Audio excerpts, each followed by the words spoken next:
And don't worry, I'm not recording any of your faces. I'm only recording what's happening on my screen, okay? All right. Gosh, finally on vision. All right, so here's my sandbox, okay? I love this, and we're gonna go through what exactly this looks like because I know some of you are like, I've never seen this format before in my life. What are you using? Okay? This is what we call a one-topic format. I'm gonna show you how you can use one topic. I personally favor the one-topic format, and here's why. I have my welcome screen right there. When I click on Nearpod presentation module, it has my Nearpod presentation right there. Nothing else. It's not cluttered. Comparing platforms, which we'll get to in a little bit. And there's your blended learning document that I promised, okay? And we'll get to Google Classroom in a little bit. Okay. Now, how do we get to this course? Okay, I'm going to go ahead and go back to my home page. All right. And what I want you to do, because I don't have an enrollment key set for this course, because I want anyone who wants to be able to get to it should be able to get to it. So here's what I want you to do. I want you to scroll down to where it says search courses. So on your home page, scroll down and you should see search courses. I want you to go ahead and type in designing courses in Vision and click go.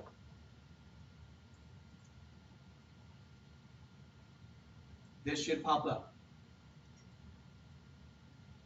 Now, I have a couple courses. We're going to be taking a look at this course later on today. Yes. You don't have a search box? Are you logged in?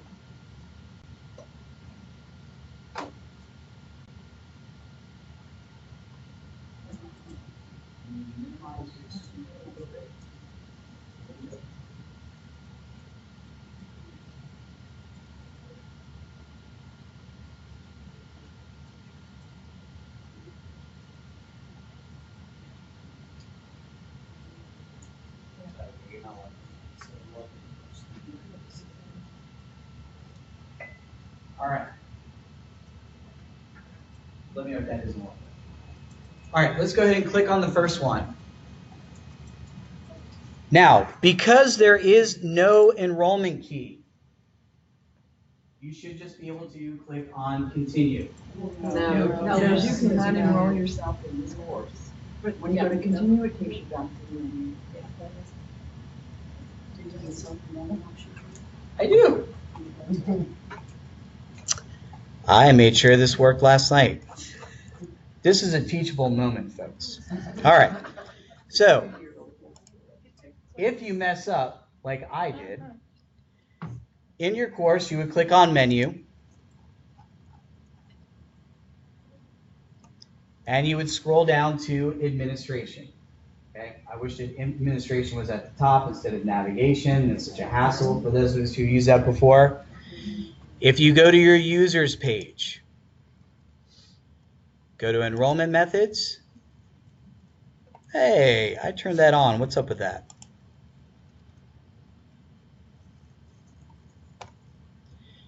Your enrollment methods, by default, your self-enrollment tab is off. By clicking that eyeball, it will automatically turn it on. This is where you would set up your enrollment key. We're going to go through that in a little bit.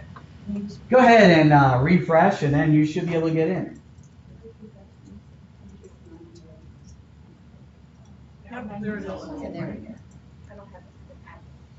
So where's the admin thing? On the down? We don't need to do it right now. I know, but I want to know where it is. You click the You have to be- I already got that. You have to be an instructor in a course in order to see the admin, and you'll see what I'm talking about. Oh, it's always on.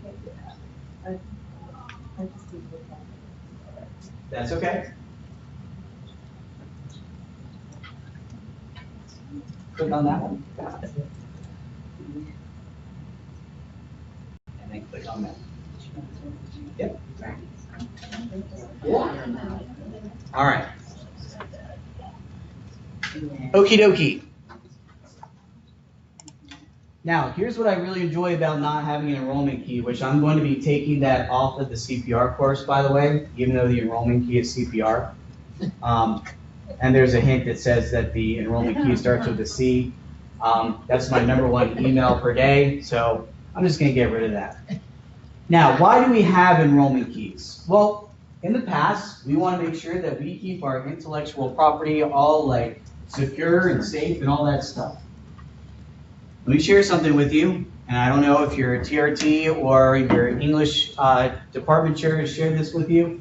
Anything that you do on an LCPS device or anything that you do within an LCPS platform, if you create a Google Doc with your LCPS Google account, that doesn't belong to you.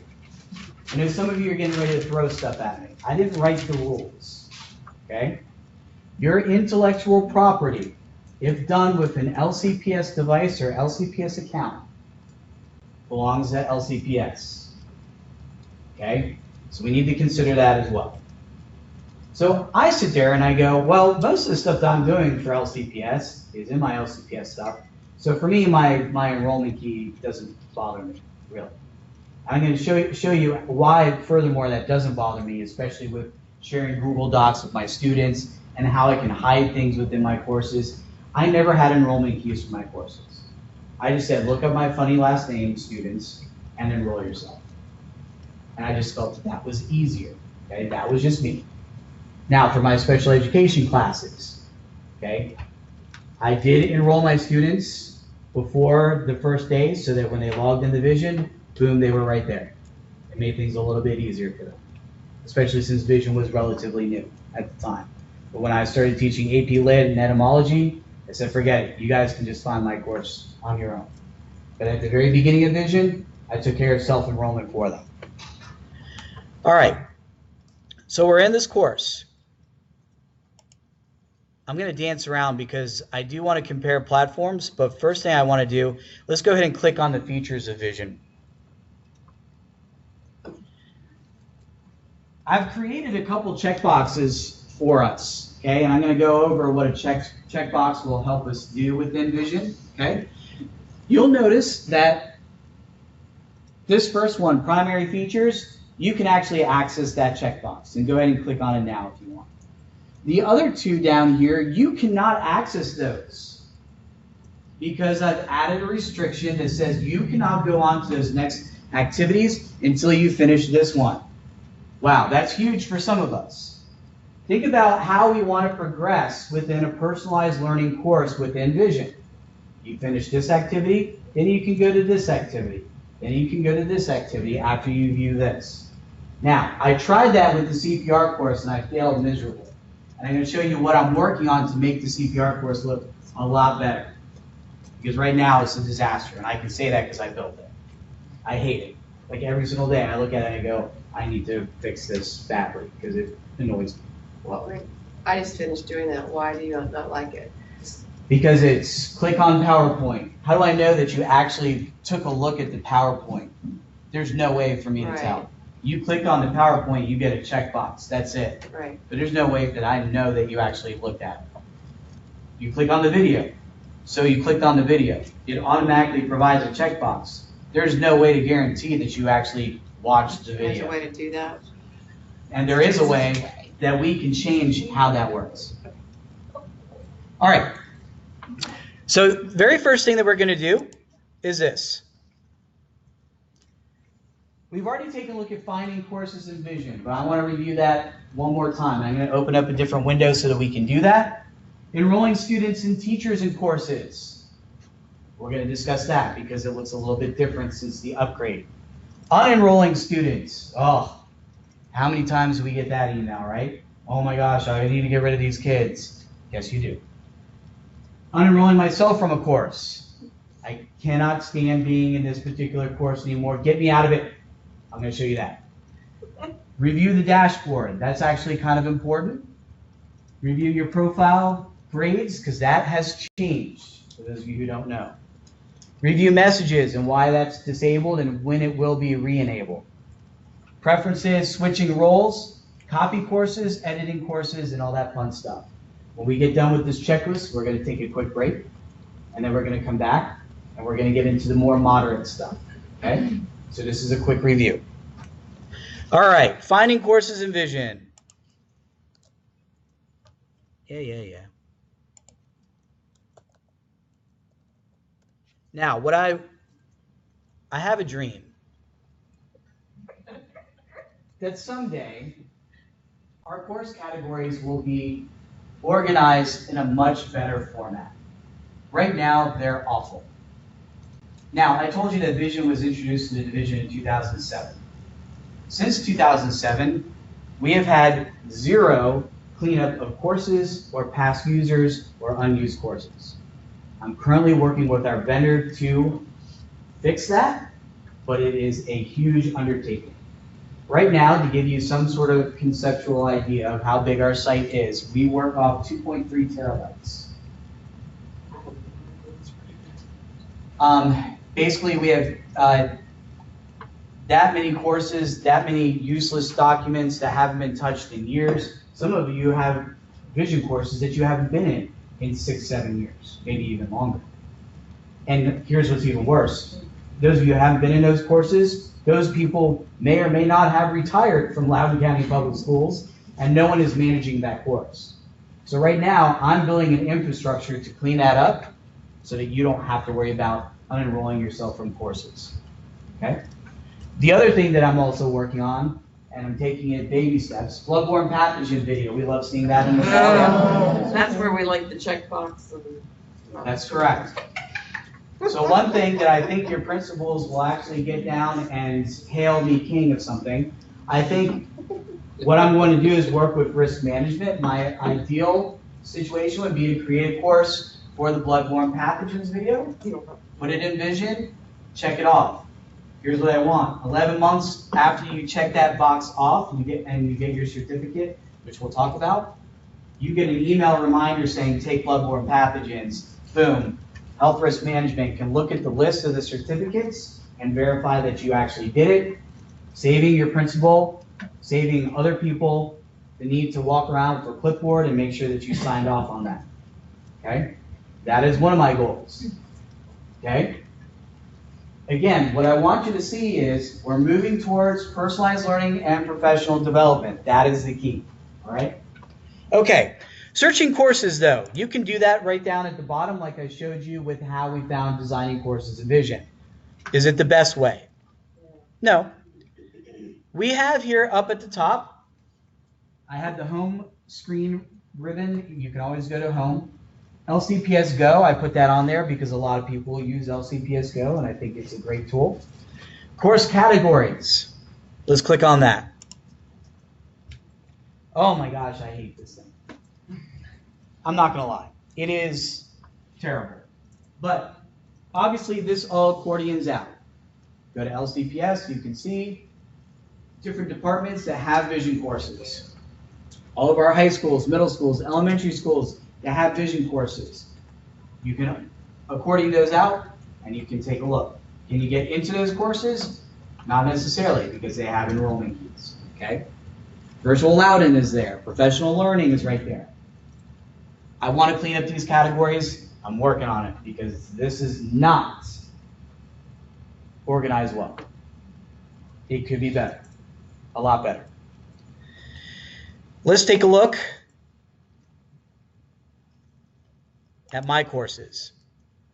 So over here on the side, you can see most of your courses. If you're enrolled in 50 bajillion courses like I am, you can't scroll down and see all of them. It's really obnoxious. Thoroughly obnoxious. So it might be time to archive some of those courses or remove some of those courses, right? And what's really great is this. At the end of this month, I'm going to be taking a snapshot of what Vision looks like at that point in time. And what happens after that snapshot? I will archive that snapshot, which will save everything within courses up to that date. So at that point, if you want to delete courses, archive courses, if you sit there and go, I'm never going to use this course again in my life, feel free to delete. And then 5 years later go, oh my gosh, I need that course back. I have it. I'm going to start taking annual snapshots of our vision site. That's phase 1 in cleaning up the site, because it's a disaster right now. Okay? So I want you to consider that. So down here, of course, we can see most of our courses. Really frustrating because you get to about this one and you can't see anything else. It's terrible. And I want to get rid of that a bajillion times over. The only way to get around that, let's go back up to our ribbon. And next to your name, you see a drop-down menu. Go ahead and click on that. You get your dashboard. You have a profile. We're going to go through all of these things. Okay? Now, you will not have a switch role to because you are not the instructor of the course that we're in right now. When we get to the sandbox course that I created for you, or if you need me to create one today, I will do that. That is when you have the ability to switch your role. Okay? But you should not have a switch role to because you're not the instructor of a course. Does that make sense? What's a huge benefit of switching your role is, of course, that you can see what your students see. That's huge. We like that. Let's go to our dashboard, though, real quick. Go ahead and click on your dashboard.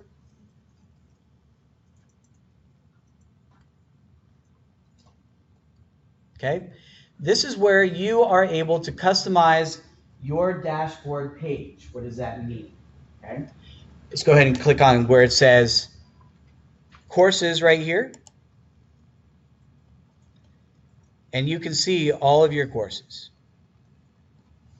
So this will help you at least get to your courses. All right. So you can go down. I like that some of you have badges over there on the side, which is really great. I don't have any badges myself right now.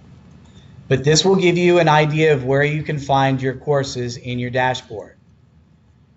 What we're not going to do today is customize this page, but if you click customize this page,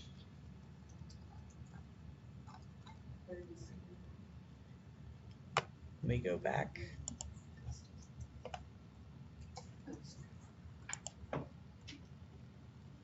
How do you get rid of some of these things? I was like playing with this for like 2 hours.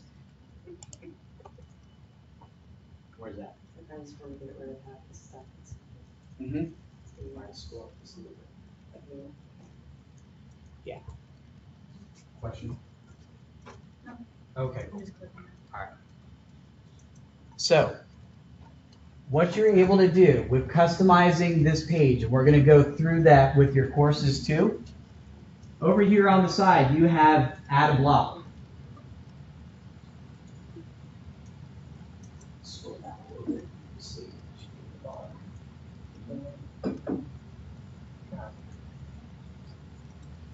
Okay. Maybe it's just for me. Yeah, because I never said anything else. Okay. I'm going to have to talk to Joe. It looks like he changed a few things on the dashboard. So. I thought I Yeah, it's all the way down. Yeah, all the way All the way down. down, left-hand side.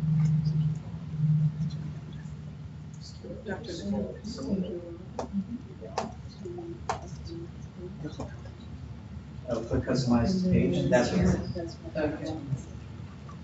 And then scroll down. There you go.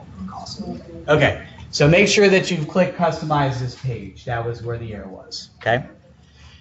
Now down over here under add a block, this is where you can add a whole thing, a whole lot of things. Calendar, checklists, comments, and we're going to go through these within a course. Okay. But if you want to add blocks and customize your dashboard, you can do that. Why you would do that, that's completely up to you. I'm an avid Vision user. I use it every single day. My wife yells at me on Sundays when I use it, but it is what it is. It's part of the job. I don't really use my dashboard, as you can see. I really don't. Okay? That's completely up to you. If you're in love with the Moodle platform, I think that's great. I'm kind of in love with it. Love, hate sometimes. If you want to customize your dashboard, go for it. Real quick though, let's go back up over here and let's click on your profile.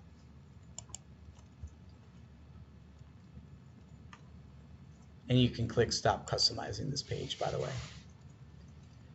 All right, So now this is where we're able to edit our profile. In the past, this was a real nuisance for us in the past because we couldn't edit our profile. We couldn't change the school that we worked at. We couldn't change our title and all that stuff. But now you can. Okay, that was one of the first things I wanted you all to be able to do. Okay, you can edit your profile right here.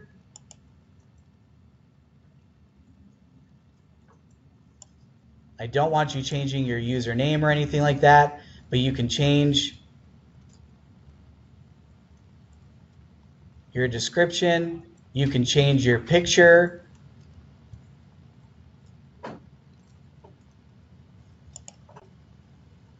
You can put in your additional names.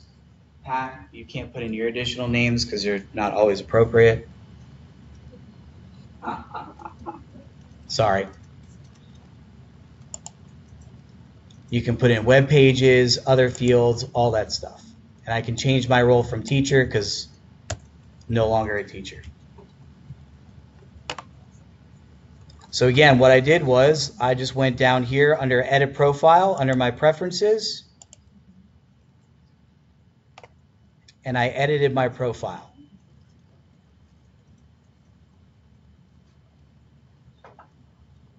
Yes, ma'am.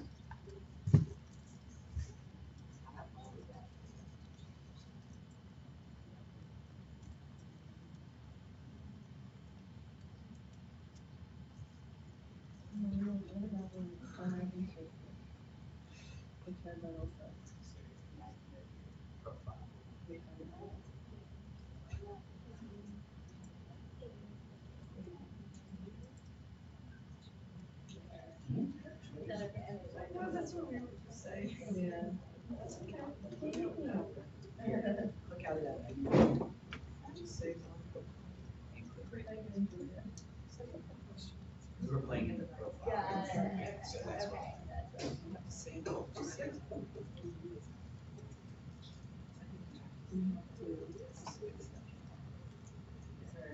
Yep, we're working on that. Yep.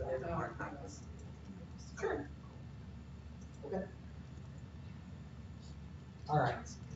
So now, under preferences, because this is what I also get too, I love this one. We get, why in the world is enrolled spelled wrong? Well, Moodle is a British-based platform, okay? So the default is always going to be British English, okay? Now, the platform itself, the default language, we made sure is American, okay? We made sure that it is English, USA, but under your language preferences, under preferred language, you might not have that selected. So I'm going to go right down here to preferred language. So let me start over real quick. I'll go right here. I'm going to go to my profile. We don't know where you are. I know, I'm starting over. That's why I said that. So go back up here, go to your profile.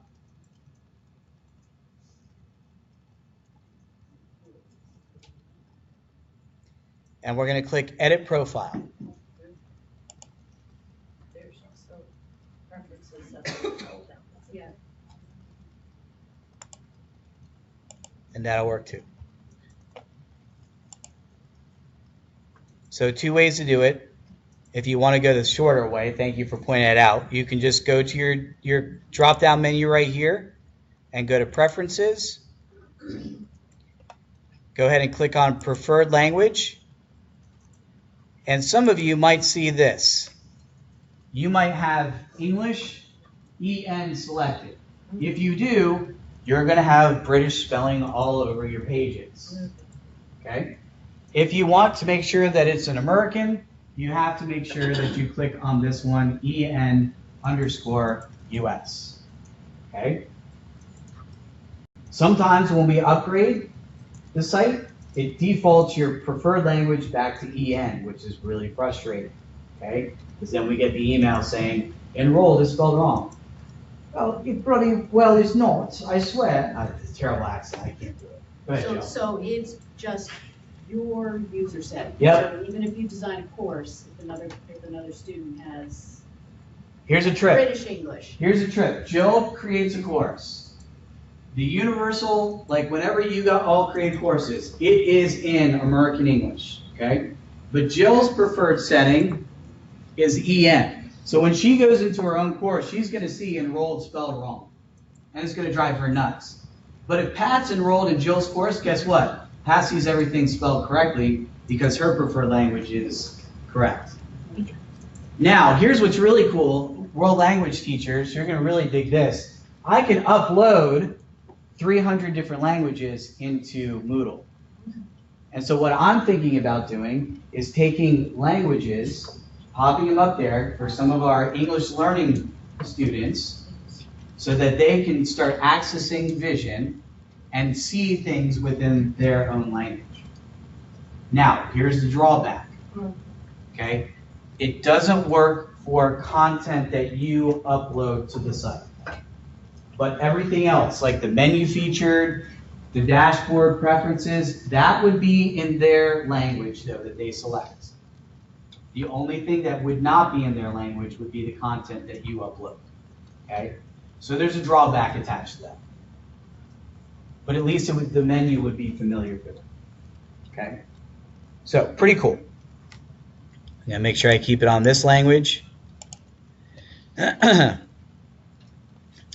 Let's drop down real quick. Let's click on grades, please. So right up here in our drop-down menu, we're going to click on grades. Now, I'm showing this not for you, but I'm showing this so that you can understand where your students can find their grades, okay? Because the grade option within courses has changed with the upgrade to 3.4, and it's very frustrating. So what you want to do is you want to tell your students, go to grades.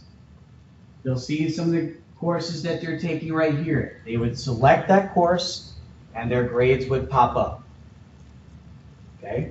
There would be a grade that pops up. So let's go to Phoenix Gradebook Training. This is what your students would see. They would see their gradebook for that particular course. Okay? That is not as handy, especially for our virtual Loudon teachers, as it used to be. And Joe's working on a workaround for that. Okay? So if students ever have a hard time finding grades, tell them to go to that drop-down menu, click on grades. They can find their grades for their courses there. Okay? I don't like that. I'm working on fixing it. Let's click on our drop-down again. Let's click on messages. Oh, error message. Now, messages was cool. We used to have it. When we first had Vision, we had messages. My students could message each other like they were doing it on Facebook and all that fun stuff. Any problems with that? Yeah, whole lot, right? It is not a monitored messaging system either. That's why it's been disabled. It's been disabled since 2010. Okay? It is disabled. Even though it does catch inappropriate words. And believe you me, my students try. So, but messages has been disabled. Now, if we were to get students' email accounts, guess what? I would be working with DDI to upload their email accounts, which would be managed through DDI, if that happens. And then I could monitor what's going on with messaging, and guess what? We'll turn that bad boy on, because it can be monitored. However, right now, because students have their own email addresses posted in there, there's no way to monitor this system. So we have to think about the safety and security of our students, because we can't have them bullied on Vision. We can't give them the tools to bully each other. That just doesn't make sense, all right? But if email were to happen, I could turn that back on.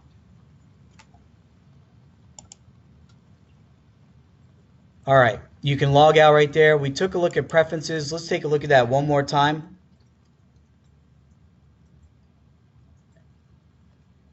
Not many other things that are really relevant here. Again, please feel free to mosey around. I manage the entire thing, so I have a few other things up here under my preferences than you might. But badges.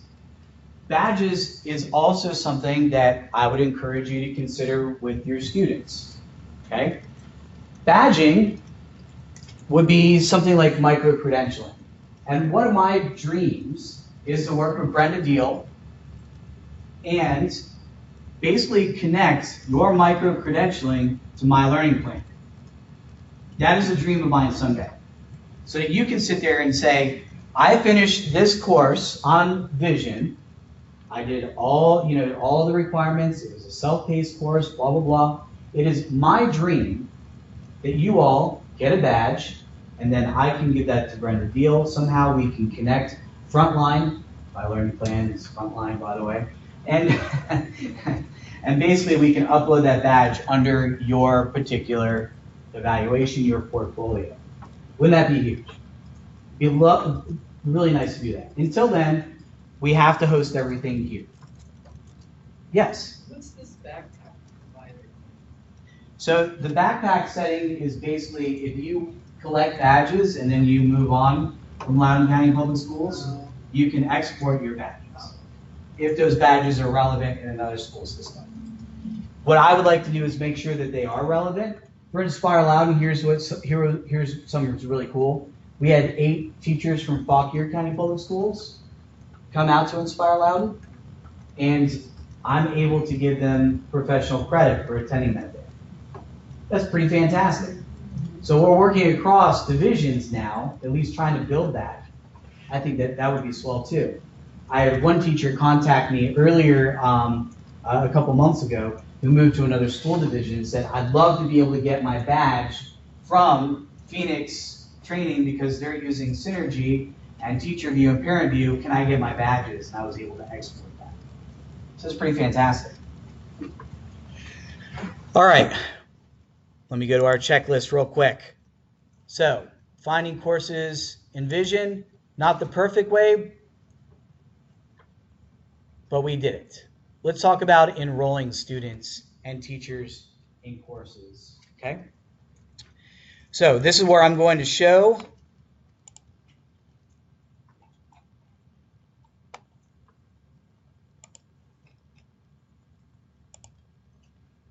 how to do that.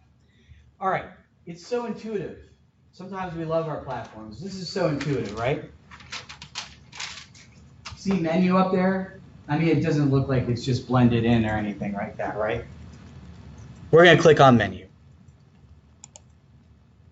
Again, I don't like that navigation is at the very top. That's very frustrating. You won't see administration because you're not an instructor in this course. But for those of you who are high flyers, you're probably in a sandbox or a course of yours, and you can see administration right here. Okay? Now, here's how I enroll users within my course. Under administration, I click on users, and then I click on enrolled users. And I can see all of y'all. Okay? Love it. You're all there. Brilliant. I click on the Enroll Users button, and again, those of you who haven't switched over your language preference settings, you would see Enroll Users with one L, and it will drive you nuts. Where's that on the No, administration? I'm lost. I'm in my own course now. Where's that? So click on Users. Yep, click Enroll Users. So when I go to course administration, is that what I'm supposed to do? If you're in your own course, Not yours. nope, you can't do it in my course because you're not an Go to instructor. one of my own. Yep.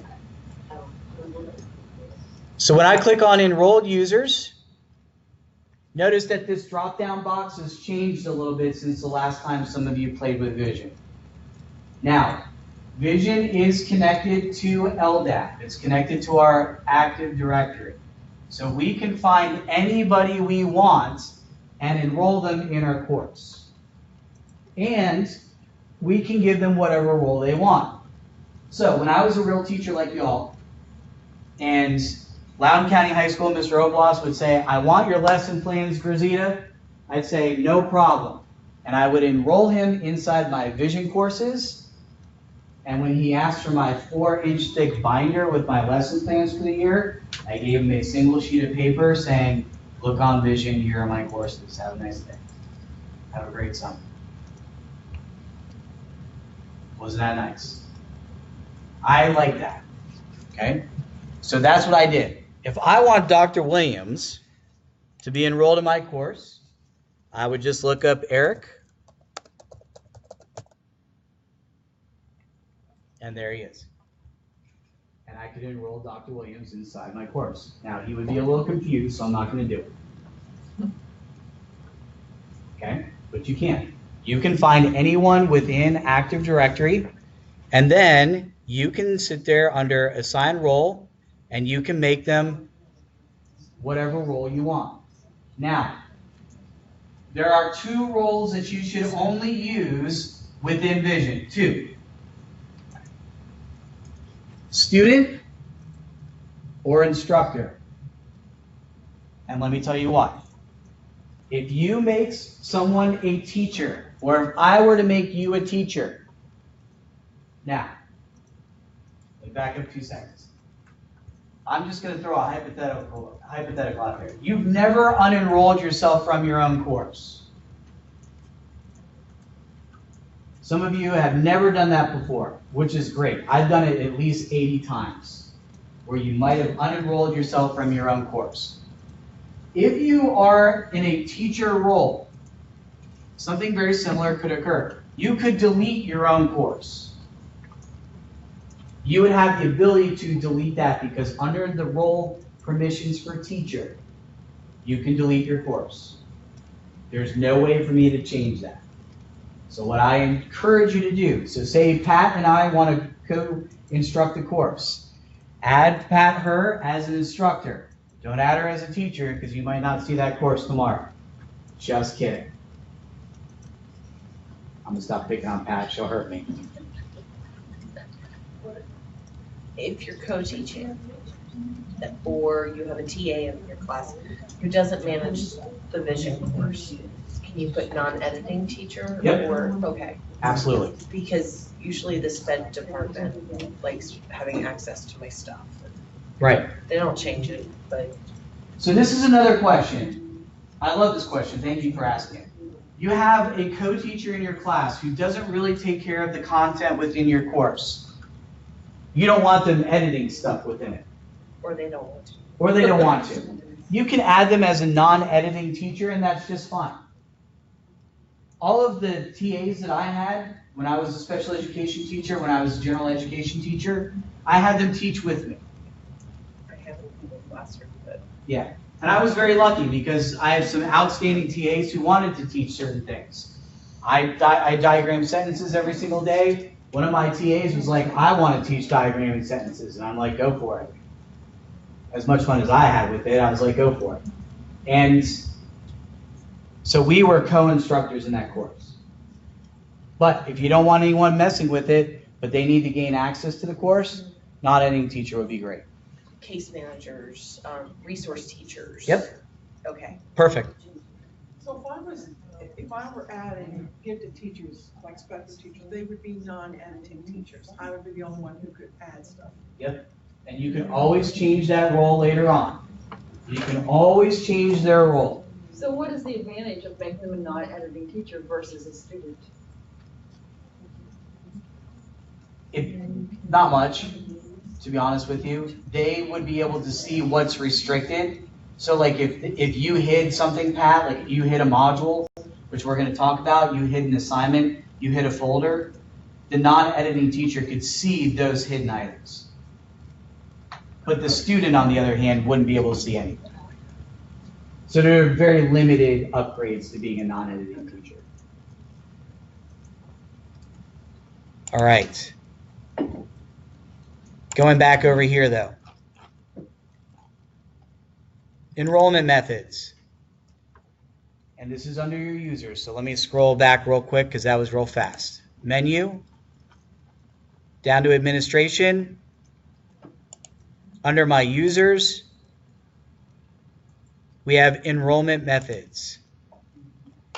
You automatically get these. You can choose another way to add enrollments. My recommendation, 100%, just give people self-enrollment. I understand the need for an enrollment key sometimes, okay? With some of our professional development, I understand it. But I want you to think about this. CPR course. Someone accidentally gets into the CPR course. They start completing things within the CPR course. No, why did they access that? No! I mean, they learned CPR. I'm just saying. I mean, I understand the counter argument that some of that stuff you don't want people to have access to. I get it. But I want you to consider what it is that we're doing. Most of the professional development that I'm going to be creating moving forward will not have an enrollment key. How do you do that? Very simply, like I said, the default is this eyeball, which means it's hidden, is automatically selected so that self-enrollment doesn't exist. You can uncheck the eyeball. If you want an enrollment key, you click on your gear right here under Edit. And this is where you can add your enrollment key. Now, something to keep in mind, because this happens to quite a few of our teachers. When you're setting an enrollment key, be careful of your enrollment duration. Some folks set an enrollment duration. Guess what happens? It's March, AP test prep is going on, SOL test prep is going on, sometimes in April, and guess what? Your students get unenrolled from your course. I always just recommend, don't enable it, just turn it off. Okay? So that's something to think about. Don't worry about it. Because you can always enroll your students over the summer, but if they get enrolled while you need them to actually access your vision site, uh-oh. Okay? So something to think about. So can we go back for a second? Sure. When we're talking about who has access to the course, every student in the county has access to these, to vision, correct? Mm-hmm. So I think a concern, because I know when we put performance assessments in here, the concern is that parents will go in to their student's vision and access things like the student assessments so that they can actually prep their kids for these things. Sure. And the thought is we don't want them to do that. Mm-hmm. And that's why we have an enrollment key. Sure.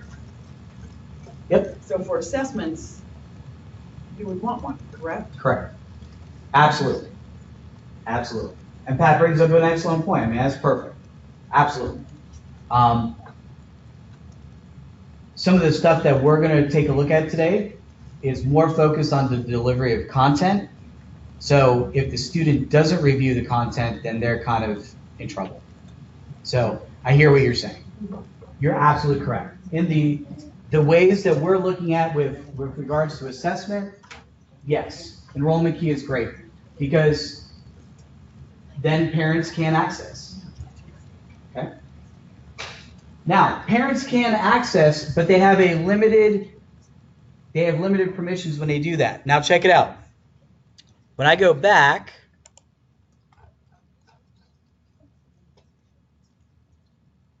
to enrollment methods, notice that I have a guest access. This is how parents can get into your vision site.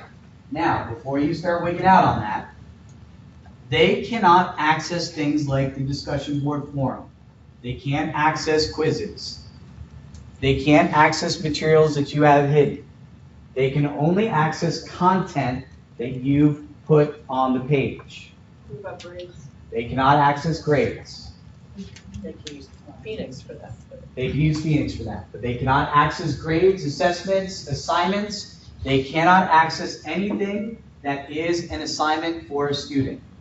They can only see that there are assignments. They can only see that there was a quiz, but they can't access it themselves. So that one you could put the eyeball. And That's correct. everybody into. Yep. And when I was a real teacher like you all, I would tell my parents in my beginning of the school year letter, I would say, here's how you get access to our vision page.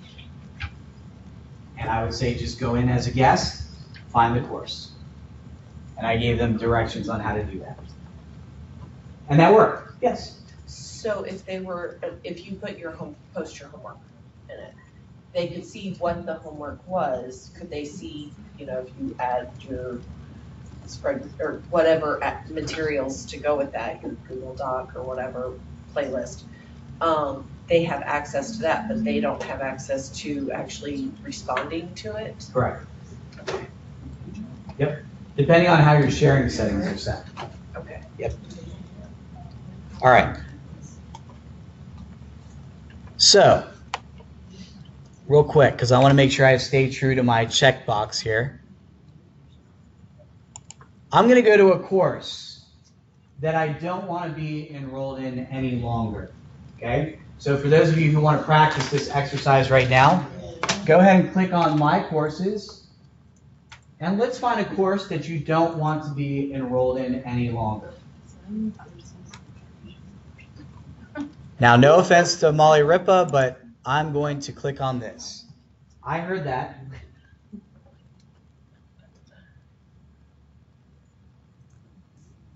And I'm going to go over here to menu.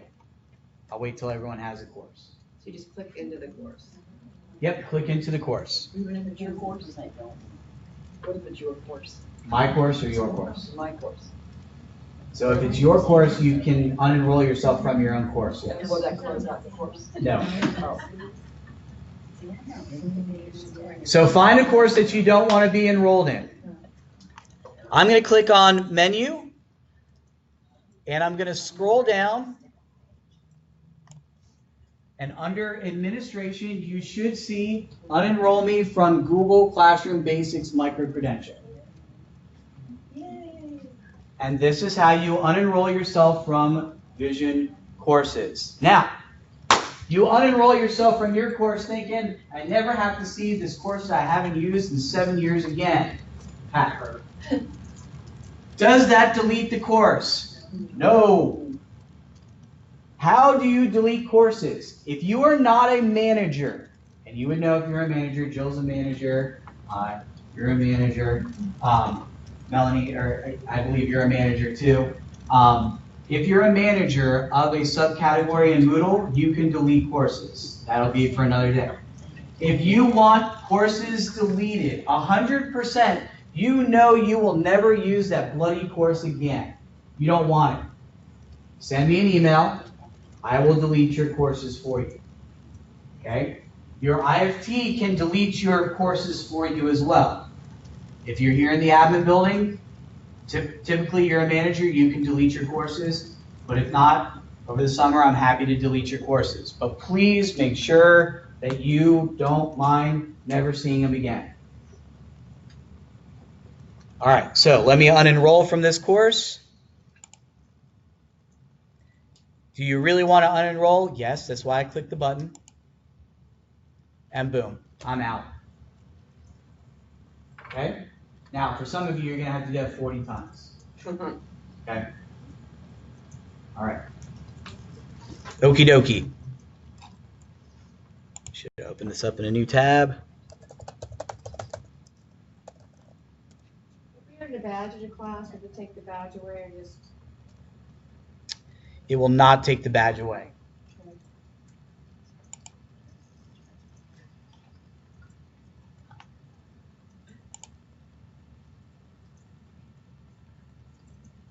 Okay. We're going to do 3 more things, and they're going to be real quick, and then we're going to take a break. Now, we've done these things. Copy courses. This is what I always enjoy in the fall. Grazita, can you copy this course for this other teacher for me? They really like my vision course. They want a copy so they can use it within their classroom. I love those emails. They're wonderful. I will do that, but I need the permission of the original teacher's course. So say Pat wants to copy her course for Jill. Then I just need Pat's permission, and I can do it. Now, here's an even cooler thing. If Pat and Jill are instructors in the same course, Jill can copy that course over herself into any one of her courses. Okay? So you can do that. But when it comes to copying courses, just either put in an incident or send me a direct email and I'll copy your course. It takes about 83 seconds. Okay? And I will name it for you and take care of it. Okay? So copying courses can be done. Just email me and I'll take care of it. I get it a lot from the CTE teachers. I love them. But if I'm co-teaching with somebody, doesn't it show up as one of my courses? Yep. Anyway, so why would I copy it? Well, for the most part, what I've seen is that CTE teachers copy their course or give someone permission to copy their course so that they can start tailoring it for their own. So they take the content that you might have created and then they start making it for their own. I see. How to edit a course. Let's go to one of your courses real quick. Let's go to your sandbox or go to one of your courses.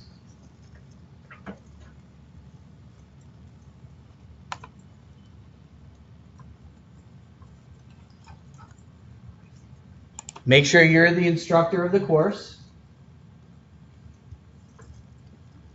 If I created a sandbox for you, go to that sandbox course.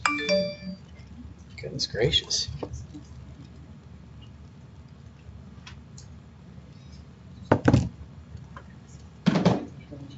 I love this. This is my fave. Go ahead and click on menu once you're in your course. In our own courses? Yep, in your own course. Make sure you're an instructor in the course that we're using right now.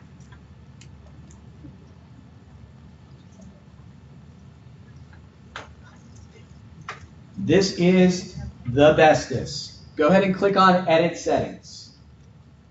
This is how we can bring life to some of the courses that we haven't used in quite some time, but you have some brilliant content on there. First, you can rename your course. Now, I will tell you this. When I create courses, there is a structure that we use, and I know some of you get frustrated by it. Say you're at Loudoun County High School. Here's the name of your course. It's going to be HS LCH Grazita Sandbox. If you're in the admin building, I don't typically do that because I have to clean up those categories a little bit better, okay? But that's the way it looks if you're at a school. If you're at an elementary school, ES, PMK, your last name and the name of the course. Why do we do that?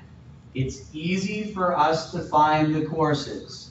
Believe it or not, some other people in a division of 9,000 teachers or whatever, they have the same last name as you. So trying to find those courses is very difficult. Okay? So that's why we use a specific naming convention when you're at a school. Admin building is different, like I said. Okay? Scrolling down here.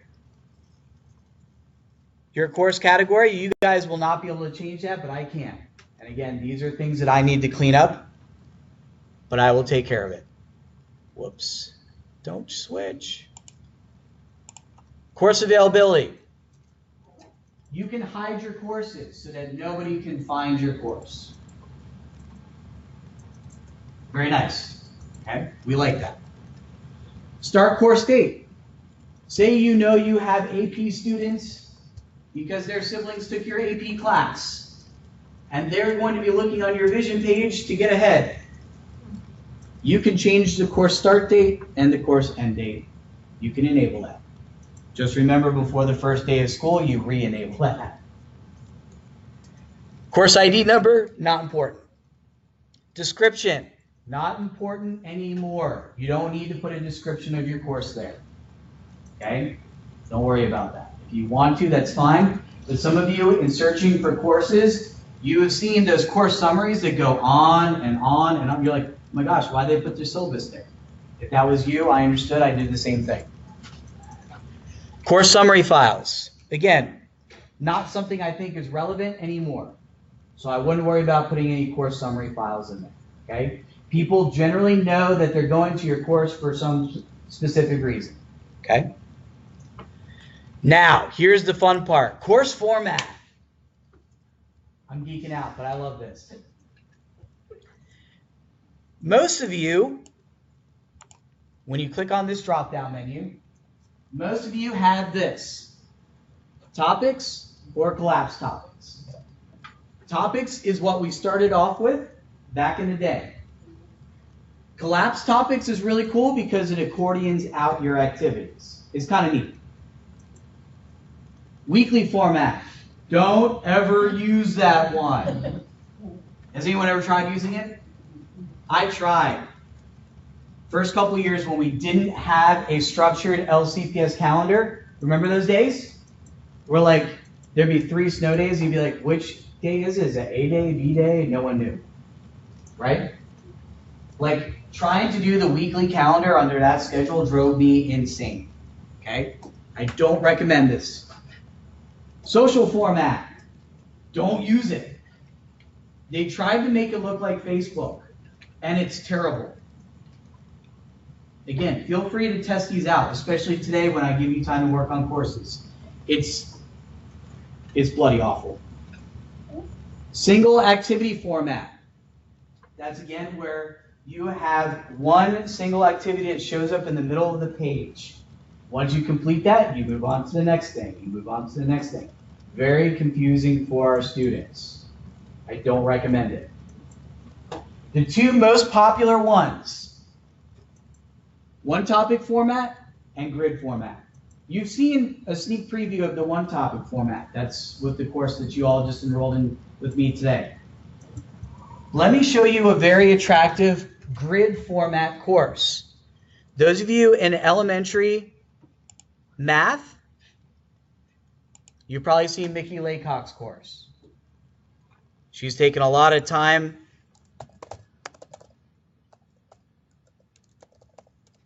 to work on this beautiful site. This is the grid format, where you can add icons, pictures, and organize this in a specific grid. I like the grid too. Okay? What's a benefit of the grid? You get the nice icons, the nice pictures. Okay? When I click on, for instance, LCPS K through 5 curriculum guides, I click on that, I get all that. Nice and neat. It's nice structured, nicely organized. Okay? What's great is that your grid does not have to be 3 by 10 like Mickey has it. You can go 6 across, 4 rows down. You can structure your grid however you want. Okay? I think grid is great. So under each one of those grids, that's actually a topic if you're using the other ones. So news and updates could be topic 1 if you use the other one. Correct. So if I sit here and hit this button, that's how I'll see mine without this. Yep. So let me turn on editing, and I won't change anything in Mickey's course. When I turn editing on, okay, now I can sit there and I can manipulate and change everything the same way. Our users will not see it this way. They'll see it in a nice, clear, compact way. Here we go. Okay? But I like it too. Have to refresh it. Yep. So check it out. So underneath my course settings, if I'm playing in my sandbox right now, I'm not going to mess with Mickey's course. She'll kill me. I'm going to click on the drop-down menu, and I'm going to click on grid. Everyone see? Now, all scary things start happening right here. They're not scary, believe me. Don't worry about these things, okay? Don't worry about these things. what you're going to want to worry about is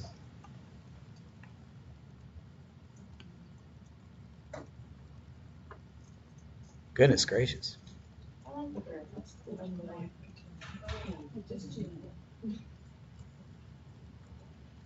Where did it go? Set border width. Ah, there we go. You're going to want to work on maybe your ratio. So 3 to 2 right now is where I have my rows. Okay, so if I have like 7 or 8 things, it's going to go 3, 3, 3. Okay, you might want to change that. And you can switch that up however you want. Are you under grid format? I'm under grid format, yes. Grid reset options? Set the image container ratio relative to the width. Now, the reason why that's important while you're looking at that, a couple years ago, we changed the format of Vision so that it was no longer just a fixed page, but it's a responsive page. In case you don't know what a responsive page is, let me show you real quick. If I sit there and I do this, notice that the page still shows the entire box. A couple versions ago, when I first took over this job, Vision was not a responsive page. It was static. So the boxes got cut off, and it was really obnoxious. Okay? If you use the grid format, it will shrink your Vision course page down so that your grids show up, which is really nice. Okay? They won't get cut off.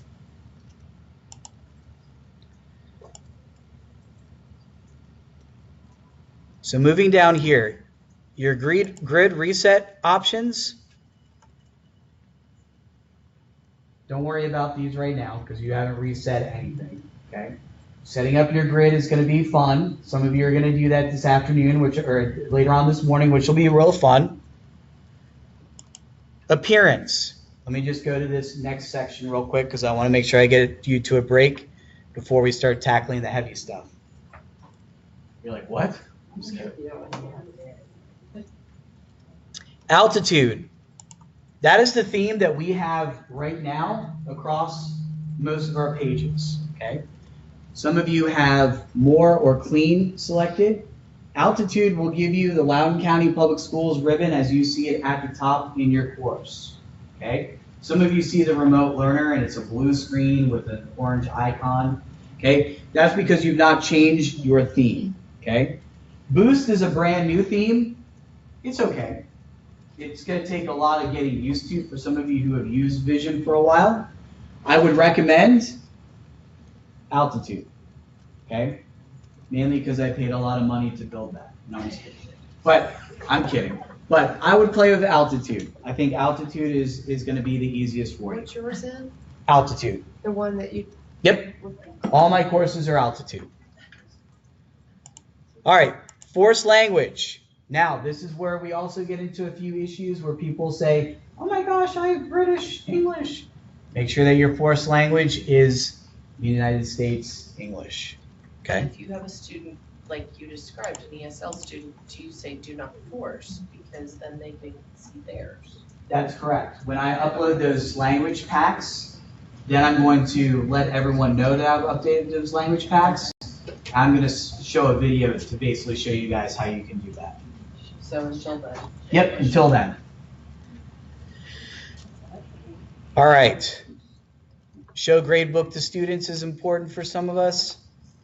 Now, under files and uploads, what I do want you to take note of. Legacy course files. Click yes on that, please. Especially if you're prone to adding files. I don't add files to my courses much anymore, and I'm going to show you why. But I encourage you to click on yes, and I'll show you why. If you upload files inside your Moodle course, PowerPoints, PDFs, whatever, you want your legacy course files turned on because then you can find those files whenever you need to. And I'll show you what I'm talking about later on. Bless you. Completion tracking. This is my big geeky thing with professional development and personalized learning. If you are creating a course for your students where they need to complete activities in order to move on to the next activity, enable completion tracking. So for those of you who taken the amazing CPR course, you see the checkbox when you click on the PowerPoint. You see the checkbox when you watch the video. That is completion tracking. Okay. Groups. Good. What if you have a student that starts later into the semester? Excellent question. What you can do is, we're getting into groups. You can pop them in a group, and basically that would exclude them from having to do those activities. So one thing, great, that was a really good segue actually. Groups. We have a really unique feature within our LMS called groups. Now, groups was fantastic when I was a real teacher, and I tried to do that for my different blocks in my classes. So for instance, my AP Lit class was first block, and it was fourth block. And I was like, I'm a vision guru, I'm gonna create groups, and it's gonna be based on my blocks. Disaster. I did not care for it. And here's why. Some students could see certain things from when I had the groups enabled, and I wanted all the groups to have it, and keeping track of everything that was going on in my courses became to be a management nightmare. Where groups is great, let me give you a virtual loud example.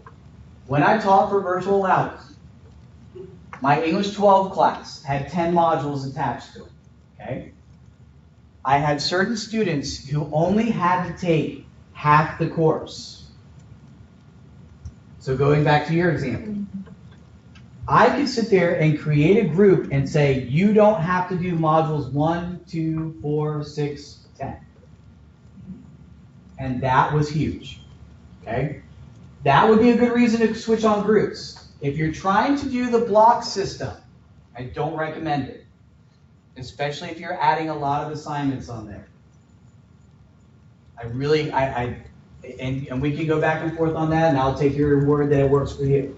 But I think that blocks is good when we're excluding or exempting activities. That's a good use of groups, okay? And all you have to do is just enable your group mode right here, and just click separate groups. Do not worry about role remaining unless you really want to get fancy. You can call your students pupils if you want. I don't know why you would want to do that, but you can do that. I'm going to cancel because I'm not going to hide that I like the one topic format over grid, but there you go.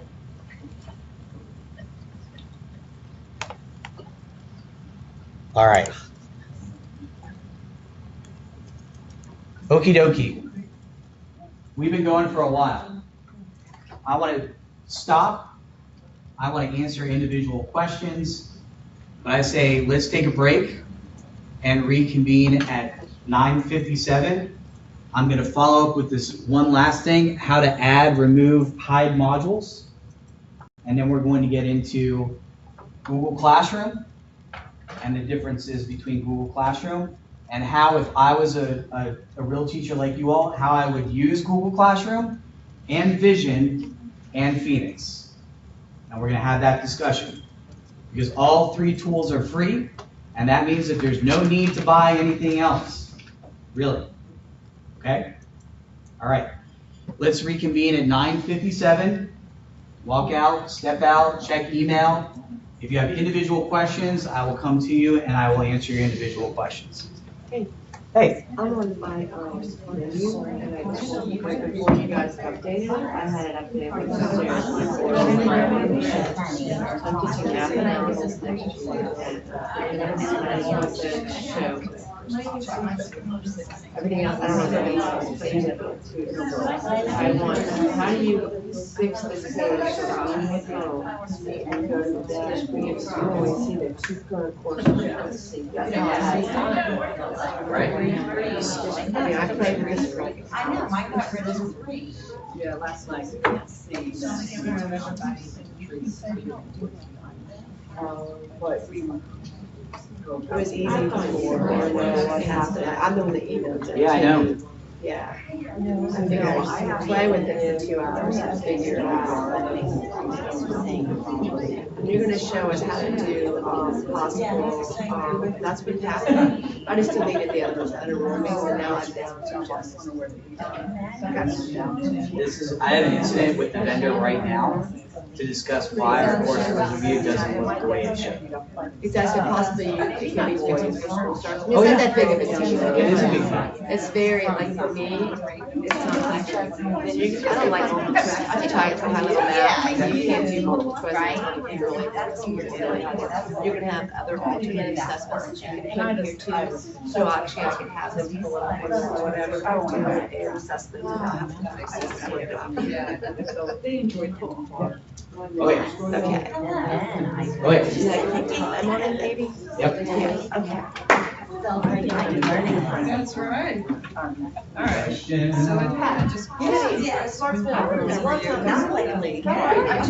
Excuse me. By course. About 5 seconds ago, I realized you course. And why you keep saying this?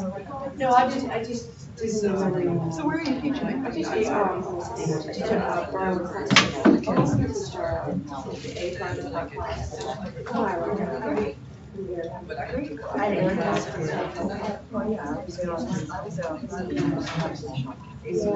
So that's an interesting idea. I mean, you could just go ahead and create that. You could copy your course, and then absolutely, you could create groups, and just under, just say like, whatever group you want to call it, you can get whatever. That group is like last year, we use that for school. He was up here with us. Yep.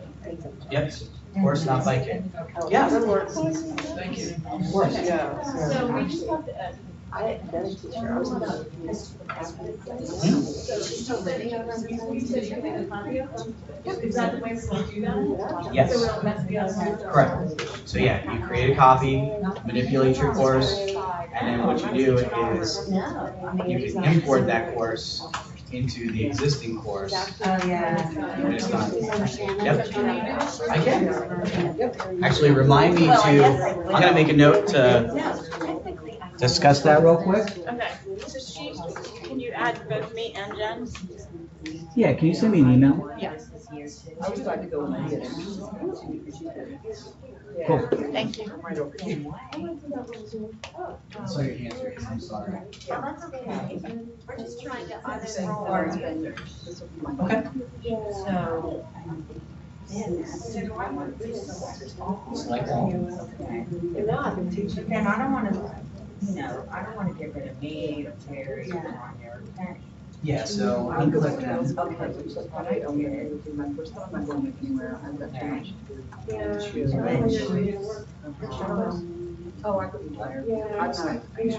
But I'm in charge of that. Yeah. Some of the titles. And every time I go That's back. my big thing is now. We're still. I have it's science. Oh, that's really cool. It is science, so it's done, it's. Right, because I'm saying they're still in, they're still active in school. Yeah.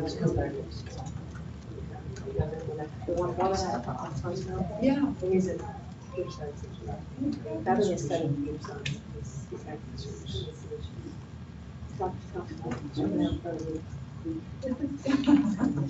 I know that what that's like. My second son lives with us with his 2 kids, they've been You just had a lot. They're 2 and 3 sons. No, it's the same people over and over.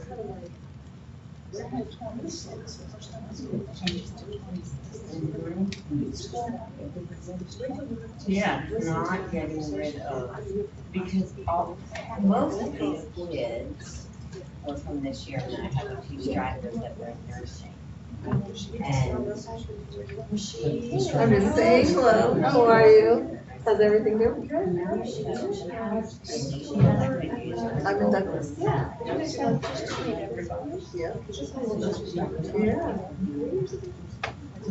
How's your son doing? See, and then it says, there's selection. There's no there. It keeps saying the user was reading. From this selection. So I feel like it's really obvious what I'm telling it to do. So, because then I was gonna try, should I just click on Penny and me, Terry and Tanya? And then say, Yeah, my one daughter is. but then I'm here to do that. Yeah, she's only married 5 years. So, not yet. My younger one is living with us still. She's out of college for 2 years now. She wants to be a veterinarian. So you want to leave I need to know that she's like really Sheree, right here. So it's like the world is supportive of it. I'm like, great. Do you use the Banfield in Sterling? Because that's where she used to. I used to, historic facts. I've been going to those. Oh, yeah, yeah. Oh, they're great. They're great. So I mean, because we do this every August when we come back to school, we just go in and we just collect I have all of 3 these. and one other other.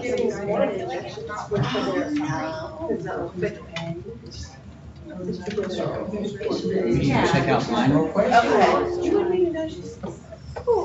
This is the.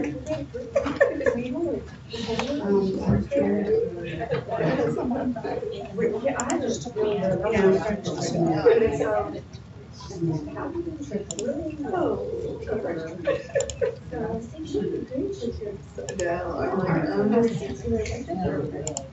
And it's just, so you're no longer in your own class. So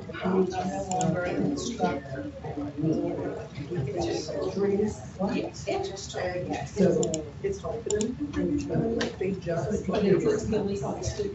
like, okay, they're right. And I'm very quiet, you know, it's.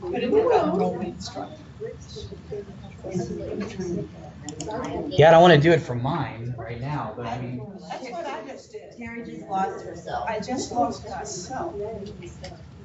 Out of my reading. okay. You know, it's funny. Can you read it? Totally. How you doing? Mark. You anything? We're all getting ready to go into alt planning for about the next two hours. So Oh, okay, cool. I just wanted to check in with you. Yeah, One by one. emails isn't too bad.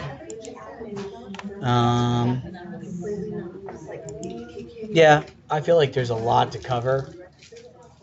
And Do that from the outside. But yeah, I just want to make sure I give these people their money. are they paying you? Yeah. Terry, which course did you unenroll yourself from? See you, buddy. Oh, no, not that one.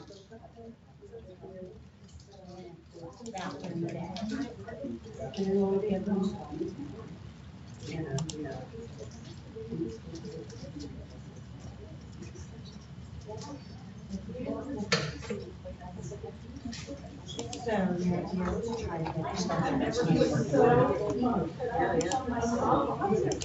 so all mine are done. All I have left is. What?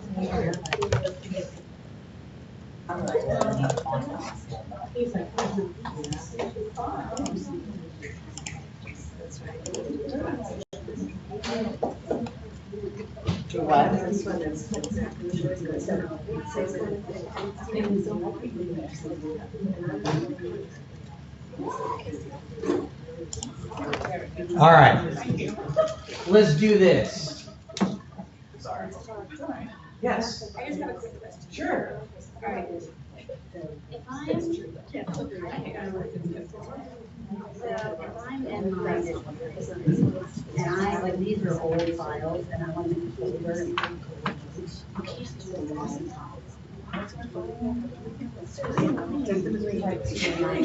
That's why we need to move away from that. That was the old way that we were taught to use it, and that's why I'm start moving away. Okay, and then like. Right. And so if I You open, know what I mean? University, as default. so if I access this section, right, so I have the grid, for some reason, when I go down here, it's everything. Yeah. Oh, it's under Yeah, because you're Okay. free platform. Okay. Okay. Which Let's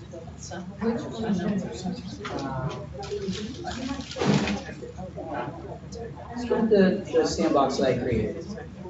Yep, that'll work. Cool. All right. Yeah.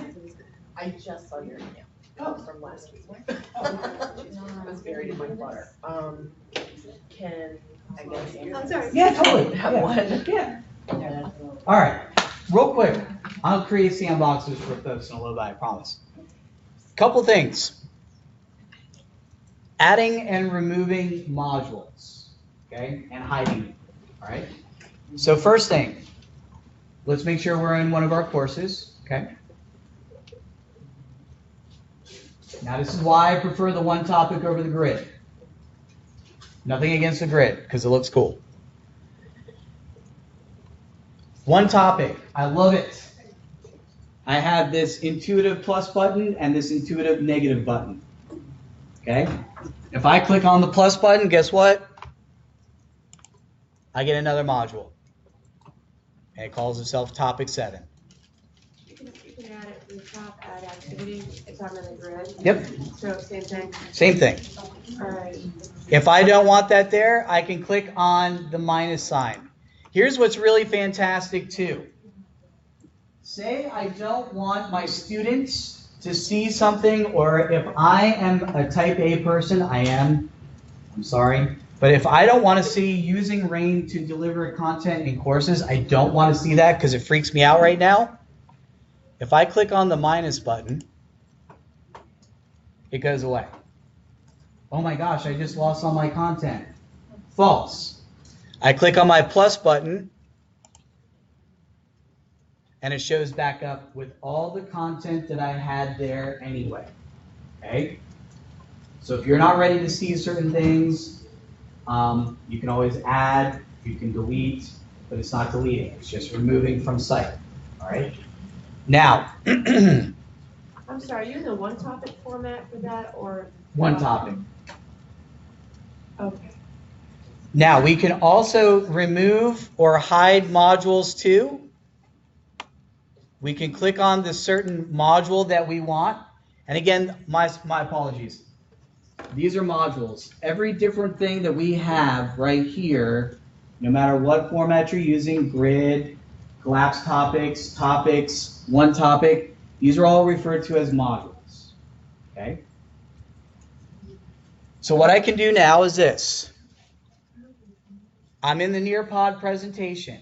If you're in one of your topics within your Moodle course, within your Vision course, and you have the turn editing button on, you should see an edit button in the upper right-hand corner. Okay? So I have one right there with the Nearpod presentation. I have one right there with the welcome. Come on. I have it right there. I can click edit. When I click on edit, I get edit section.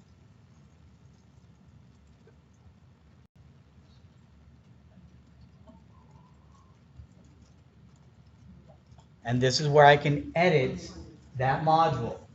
I can create a custom name for my module. I can add a picture right there.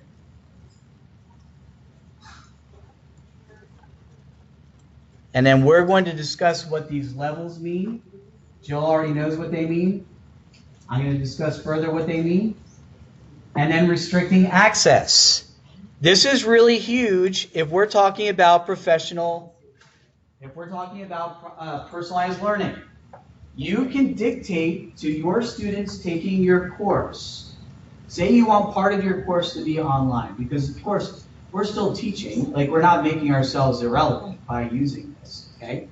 But say you want your students to go through everything within Module 1. You're a history teacher, you want them to get through 1861 through 1862 in the Civil War, okay? So you have them go through this module. If you add a restriction, that means that they can't go on to 63 and learn about Gettysburg, okay? So this is fantastic. I'm geeking out here. I add my restriction. They can't access the entire module until they finish the one beforehand. You can do activity completion.